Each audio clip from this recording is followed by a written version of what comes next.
Good morning, everyone. It's a pretty brisk, cold August 19th morning. Unseasonably cold for southern Ontario. And today, it's about 6 in the morning right now, so the sun's just coming up nicely. Today is day one of a project I began yesterday. And it is called Instinctive Migratory Grazing. See, we got a cow in heat up there. So, instinctive migratory grazing differs from what we do with rotational grazing, and then we rotate between 11 paddocks on this farm and one 10-acre paddock on the next farm that joins onto our property. And then we try to strip graze or mob graze within those paddocks and move temporary fence. So instinctive migratory grazing is basically set stock grazing, where you turn the cattle out and let them do their thing. Only it relies on a properly behaved herd, has proper cow psychology, and relies on their herd instincts to move through that area. Now, this is providing you have the stocking rate right, with the right number of animals for the land base. But herd instinct moves those cows through that setup, and they'll go through and eat whatever grasses or whatever plants, I should say, are ready at that time, and then they'll go back through and eat the next set of plants and continually go through until they are healed and start over again. Like, they'll go through and eat the plants and let those plants heal or recover and not touch them again. Of course, that only works if you have enough plants out there for them to eat. So the whole idea is they should work as a herd, they should lie down as a herd, they should bed down as a herd.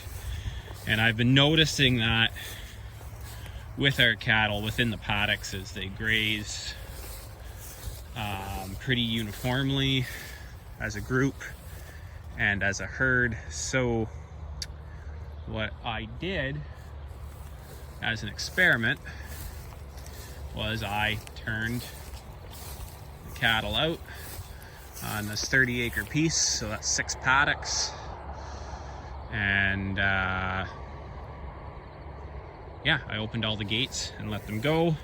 This paddock's had over 100 days recovery. It's doing pretty good with all the rain we've had. Paddock over there, I managed to get them to eat it down better in the spring. It's had a little better than 90 days recovery. And as we work around, so there's 6 different paddocks in this field with different rates of maturity. And the whole purpose of this was I turned the cattle out because I wanted to see how they behaved. Because we have the extra grass, I figured I could try this experiment, see if I can get them working better as a herd, and see then how I could apply that to our grazing system. Does that mean I could literally just throw the gates open on the farm another year? Maybe, maybe not. I don't know if this whole idea works as good on a small acreage. We're 77 acres of cleared pasture plus about 20 acres of bush, so we're just under the 100-acre mark, and we're all cool season perennials, so I don't know if it'll work, but it'd be nice if I can get these cows working better as a herd. And have the sheep integrated with them, which we graze the cows and sheep together, but I wouldn't say our cows and sheep work as an integrated, quote-unquote, flurd. I think this girl's in heat today. So anyway, I want to see if I can get them working on a big group. Now, normally our cows in the morning are bedded down really tight. So yesterday I turned this group out. This is the milking group. And they get turned out with the main group at night, and I see they are nowhere near the main group this morning, so I don't know if they didn't go find them, which is one of the things I should be doing as an instinctive herd, they should find one another when they're split up and go mesh together. And I see 3 of the young bulls have found them, but the big bull hasn't. And part of that was last night as I was leaving, I noticed this group of cows was on one side of the fence and the other group was on the other side of the fence. So maybe these cows just never toured around to see the gates were open, but they should have. There's no reason why these cows aren't with the other group. So that's my observations this morning. I'm going to try this for a week. I'm going to play with them a bit, see if I can't get everybody grazing as a group and see what plants they're eating. If they truly are smart enough to go eat the recovered plants and leave the recovering plants alone, and see what happens. I think I have all my milking cows here. I'll have to count them.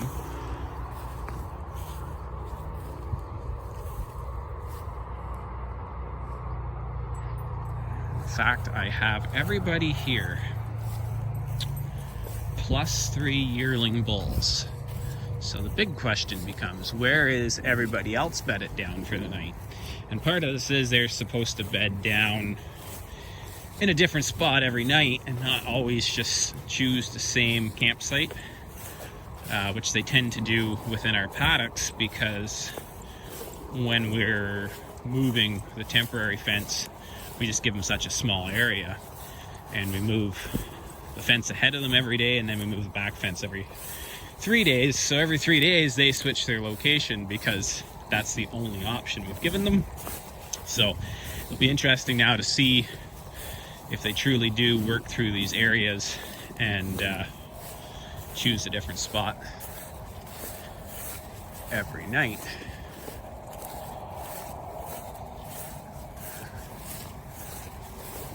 And this is the water source up here. And on the other side of this fence is a field of deferred grazing that we just finished grazing off, and it hadn't been grazed all year. That was its first. We first started grazing it beginning of August. So we only really just got out of there the other day. You can see up there it gets considerably greener because it's had more recovery, and then this piece opposite the water tank, we just came off it the other day. And I can't even find the other herd out here. But anyway, this is what we're trying. I don't know if it's gonna work.